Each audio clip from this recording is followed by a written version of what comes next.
And we're back with Legends of Lake Howell. Today we're at SeaWorld and we're here with our animal trainers, Ashley Karen and Megan Kozma. Thank you for joining us. Thank you for having us. So you are animal trainers. What exactly is an animal trainer and what does your job entail here? The main focus of our job is animal care. So making sure that the animals stay healthy, and then the other part of that is educating. So we get to educate the guests and also teach or train the animals as well. So you work with dolphins and you work with sea lions. Yes. So we'll start to talk about sea lions first. How long does it take for you to, I guess, work with a sea lion before you can actually do a performance or show or something of that nature? It kind of depends on the experience level that you come into the position with. I worked mostly in animal programs up until this point of my career. So my primary job was to actually bring our guests closer and create a memorable experience for them. I still do that part, but now part of my job is actually learning the show. So when it comes to what parts of the job you're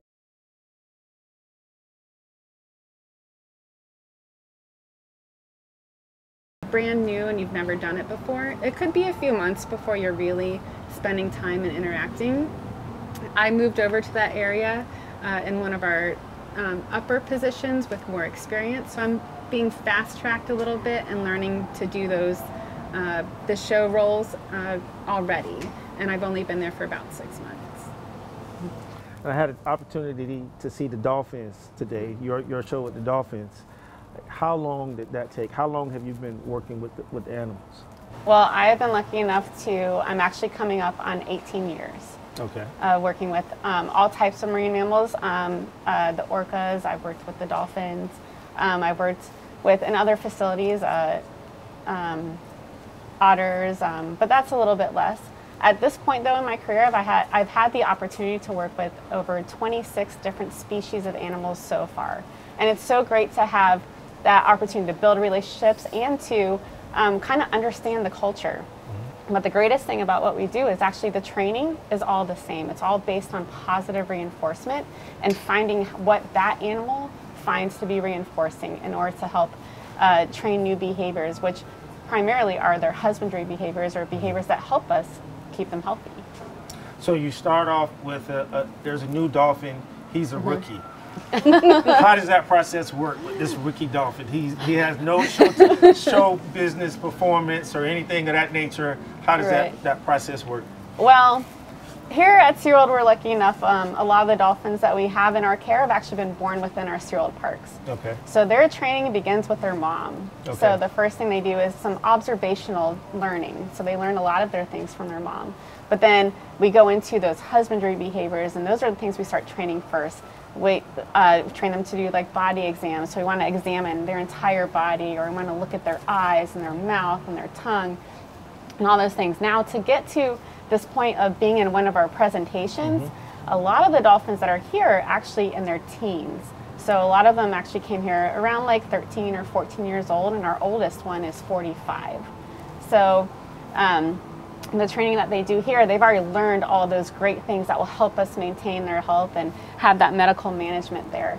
And then we start focusing on some more higher energy behaviors, which is really great for their exercise to maintain their body. So I'm sure that animals are much like students sometimes, where you get some that are a little bit challenging to work with. So tell me how does that work when you find one, a sea lion or a dolphin that's a little challenging? We just adjust how we are teaching them. So our approach might change. It's very common for us to have a plan and start one way, and then have to switch gears even in the middle of a session and start training it a different way to help them to learn and develop and to reach that target behavior that we're asking for. Every animal just is so different. And it also depends on the behavior that they're learning. So some behaviors are very simple for one dolphin, but then are very difficult for another. So like she said, we just kind of adjust our plan.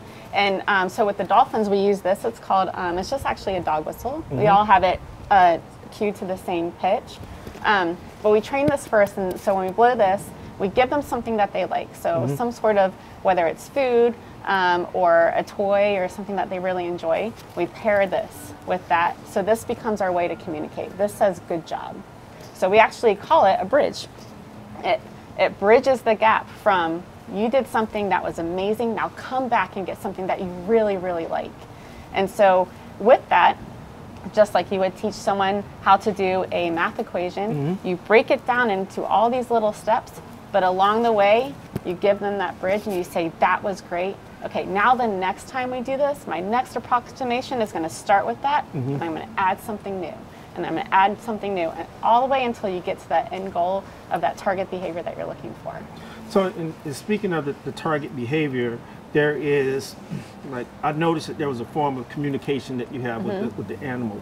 Is there like a standard form of communication in terms of the sign language that you use, or is it something that you create that's tailor-made for each specific animal that you work with? Well, it can vary a little bit.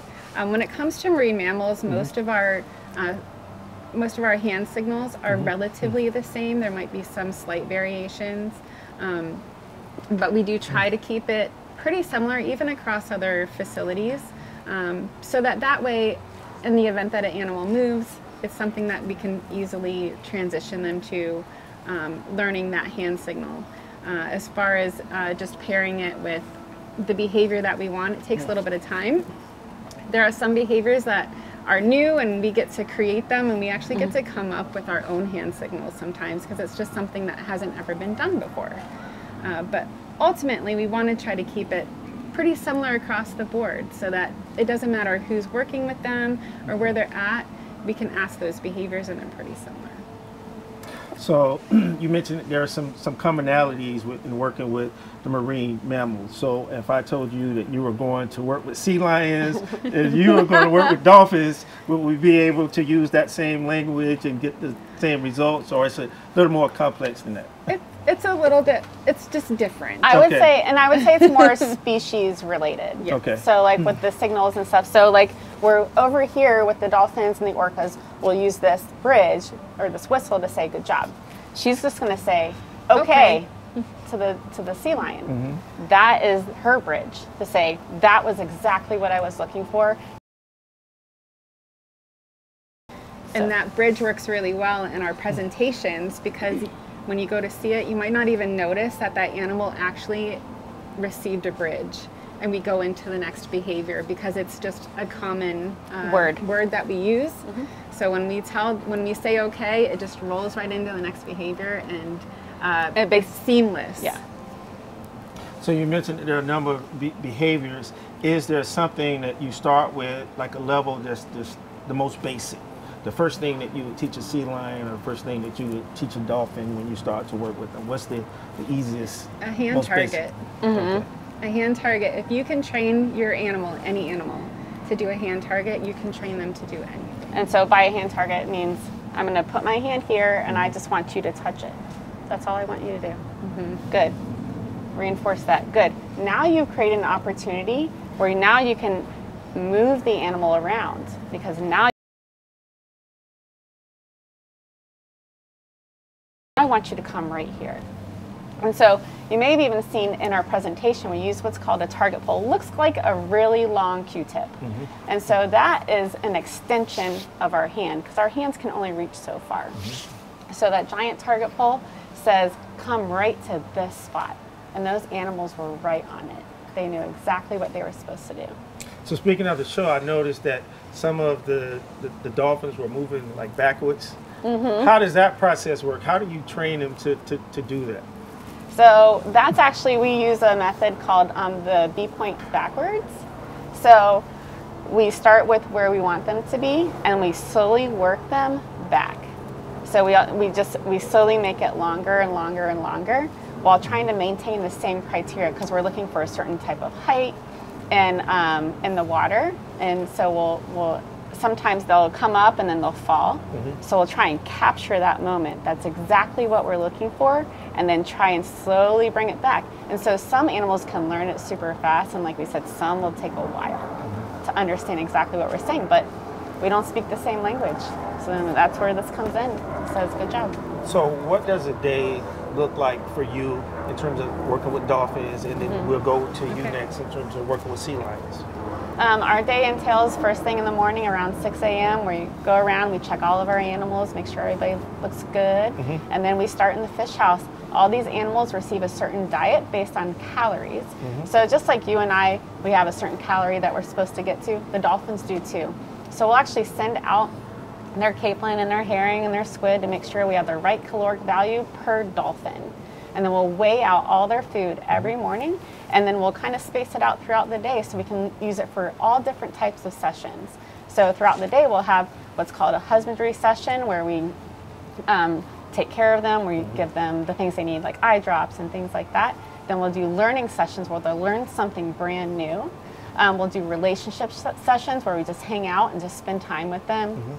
We'll do playtimes where we can use EEDs, which are environmental enrichment devices or toys. So like in the presentation, I was using a buoy with Starbuck. And then we'll do shows or presentations. So believe it or not, they can hear the audience and they definitely react to all of that. So with sea lions, it's pretty similar. Now over in the sea lion area, we also have small clawed Asian otters, as well as a very old walrus. So when working with them, we start out at 5 a.m. and unlike the dolphin area, we actually thaw out our own fish. So we come in at 5 a.m. and we thaw out about 1,000 pounds of fish, thawed out and bucketed. About half of that goes out to our Pacific Point Preserve area where we have 65 sea lions and then another, I want to say like 20, not 20, maybe 15 harbor seals. So we have a ton of food that goes out to them first thing in the morning. The rest of the fish, just like here at Dolphin, it's spread out throughout the day for training sessions and any type of training session or presentation.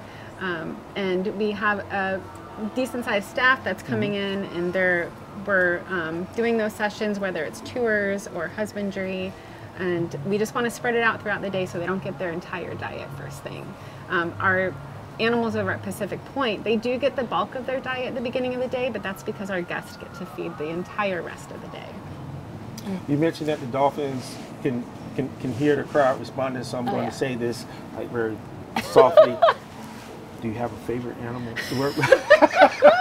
Well, the thing with all these dolphins is they are all so unique. It is hard to just have the one. You know, you develop all these relationships with each one, and they're just so individual.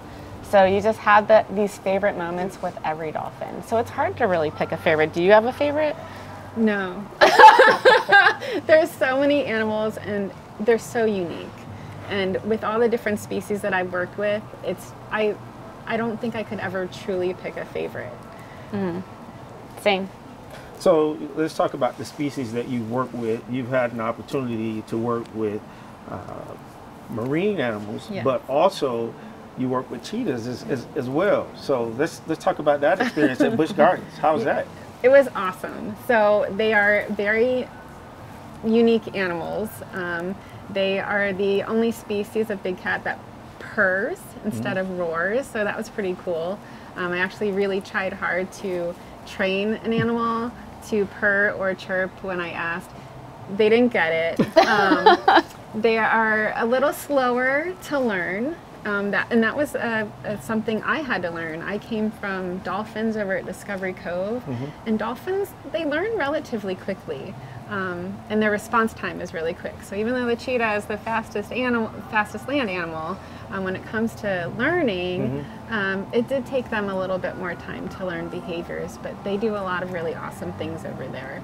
And now that I'm with sea lions, working with sea lions is somewhat the same as working with the cheetahs because all of their cues, not all of their cues, but their cues are visual and verbal. So we're talking to them and we're interacting with them a lot different than how I would interact with the dolphins. So which animal or species do you think learns the fastest, picks up the cues the fastest? Dolphins are pretty quick for the most part. I would say out of all the species, I would say dolphins learn the fastest. I would agree with that. Yeah. I mean, sea lions are close behind though, and walruses, very, very smart animals. But so are the birds of prey. Yes. So, I mean, we had a bird, Diane. She was a Harris's hawk. So they're called the wolves of the sky. It's actually because of all the birds of prey, they actually hunt as a pack. And she was pretty amazing. She's actually up in Williamsburg right now at the Busch Gardens there to actually be a pre-show to their wolf show that they have up there. But I used to fly her around the Orca Stadium, and she, like, free fly, and she was just amazing. And she was one of those animals I'll never forget because we had this relationship, and I only know that because she, as we were flying, she was starting to get a little tired, and I was like, okay, I'm gonna have her come down. But she actually landed at my feet, and she's like, I'm ready. She's like, I'm like, okay, I'll pick you up. But she could have chosen to sit up in that tree, and she didn't. She wanted to come down. She chose to come down and hang out. And I was like, all right, let's go, girl. Like, and I reinforced her. I gave her something she liked for coming back, but she chose to be there. And so that moment was huge, so huge. So what inspired you to go into this line of work? Is it something that you always wanted to do, or did you just happen to get an opportunity? What inspired you? We decided this when we were 5 years old. We came here to this park, and we were so inspired by what we saw. It was pretty immediate, but we told our parents right away. We're like, we are going to be animal trainers. We want to train marine mammals. And so we did things throughout our life to reach this goal. When we were in high school, we joined the swim team. Why? Because we knew we had to pass the swim test to get this job. So we did that. We played water polo as well to keep up our swimming skills and gain endurance. And then we were also lucky enough to be on Inquire with Mr. Palazzolo, and so that's where we got our stage presence. We learned to be in front of groups, which, by the way, I was terrified to be in front of a group, and now every day I'm in front of a group, you know, so it's pretty amazing, all those little steps. We figured out the path, and then we just found our way through it. You mentioned that there are some physical aspects that are required. Do you continue to train on a regular basis? And if so, how do you continue to train? As far as our physical part, yeah. I mean, Megan's way better about it than I am. But yeah, I mean, we have to be able to, at any time, be able to jump into the water or get out quickly. So, you know, there's just you know, regular fitness that we do at home. And Megan has the luxury of swimming here all the time, so she keeps up on it really well. Yeah, you have to pass the swim test. So, like, we had to swim freestyle back and forth in this pool. You have to swim down 24 feet, pick up a 3-pound weight, bring it to the surface. You have to have a pretty dive in. You have to swim underwater from one end to the other. It's about 120 feet. So all that took a lot of practice. I remember going to the Y that's right around the corner over here, and I'd go into their dive well and just swim as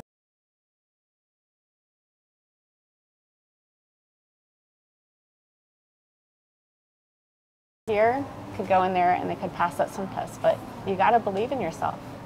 So you mentioned the physical aspects of it. Is there any particular line of study that you have to do in terms of school? We went to, we both studied psychology, just because the majority of our job is behavioral. So understanding operant and classical conditioning is really important. And honestly, working with animals is a lot like working with 2-year-old children. Your communication is about the same, and the learning process you're a part of from beginning to end, very much like working with small children. So most of us have degrees in psychology or zoology. Some people even have theater degrees, which also is really important because we're out here on stage and we're performing. And even with the show that I'm now a part of, it's a little bit more theatrical than what happens over here at Dolphin Stadium. So a wide variety of skills are needed here, but psychology was the really important for us to understand. So you mentioned high school, and you started to talk about your experiences in chorus, your chorus teacher. So let's talk about your high school experience for a moment. We're going to switch hats. If there was one word you could use to describe your experience in high school, what would it be? And it doesn't have to be regulated to one word. It can be more than one, but one word. Do you want to start? No, you do. Or just talk about your high school experience. What do you remember about high school? Oh, well, I love senior year. That was so much fun. I would say one of the biggest highlights of being at Lake Howell was in choir with Mr. Palazzolo and going to candlelight every year. I was about to say the same thing. I mean, what an experience that was. We got so lucky. We were backstage rehearsing with all the other schools prior to candlelight, and Mr. Rogers and his wife came. And we sang to Mr. Rogers and his wife. We sang his theme song. And it was so cool to be a part of that. And had we not been in choir and in chorus with Mr. Palazzolo, like, I don't know that we would have ever experienced something like that. And I mean, all that took a lot of preparation. And so I would just say it was fun. It was unique. There were just so many memorable experiences there. I mean, even with the swim team and water polo, we had Coach Brown, and she really pushed us. She's like, you guys can do this. Like, beat your time. That's your goal. Beat your time. Who cares what everybody else does? It's about you and you succeeding, you know? And what a difference it made. So. Now, we didn't have a pool, obviously, back then. No, we didn't. Where did you? We really wish that we had a pool then. We really did. So where did you train or practice? We started at UCF. And then I think was it our junior year or senior year, we moved to Lyman. I think junior. Okay. Lyman High School, we went over there and swam. So yeah, I was pretty jealous when I drove by the school the other day and saw the pool. Like, wow, that's so cool.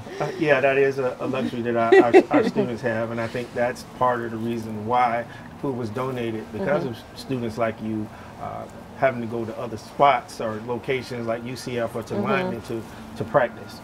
Do you have a favorite teacher or favorite subject in school? It was probably chorus.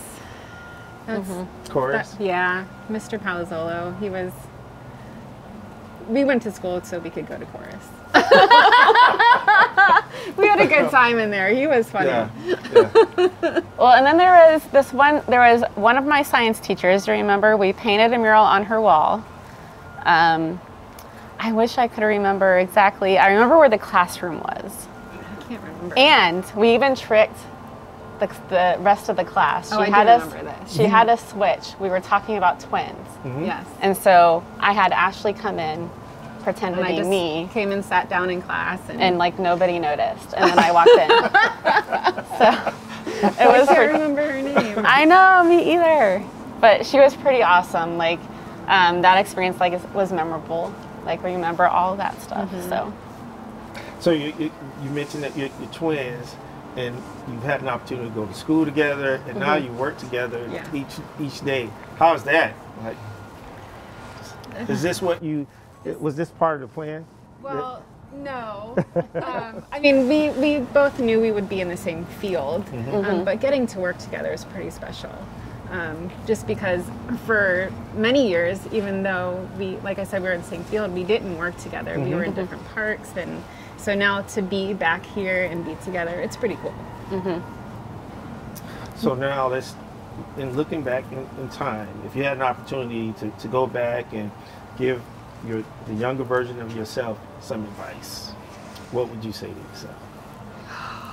The student that's excited about chorus, the student that's going to UCF to train early in the morning, what would you say? I would say keep pushing, and also go away to college. I actually stayed here in town. I'm coming up on 26 years here at SeaWorld, and I worked all the way through my college career. So I would probably take time off to go away to school and really focus on my studies, get it done a little faster. It took me quite a while. So she didn't do that, but I did. She did. So I've been working with the company for a combined 24 years. I only spent 2 years away, and I finished I actually started at Valencia, and then I finished my career, or finished my college career at Florida State University before coming back. But I mean, I'm still kind of jealous that she like stayed with the company this whole time, and I never took a break. So I mean, it's pretty spectacular to be a part of a company for that long. Yes. So our last question is just, what advice would you give a student who is looking to go into this line of work? I would start volunteering with any animal anywhere. Just learn animals and learn animal welfare.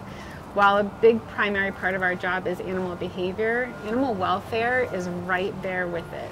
So it's really important to just learn how to be around animals and learn the type of care that they need. So getting animal experience as a volunteer or an intern is really important when coming into this type of field. And it could be just the local shelter to the local zoo, anywhere. Experience is experience, and it's really helpful to have. This is a highly competitive field, so getting a degree is also really important as well. I would say the same. I would say, I mean, if you wanted to work here at SeaWorld, being a strong swimmer is very important. It is a huge part of our job. But also, being ready to do just about anything. We spend a majority of our day cleaning.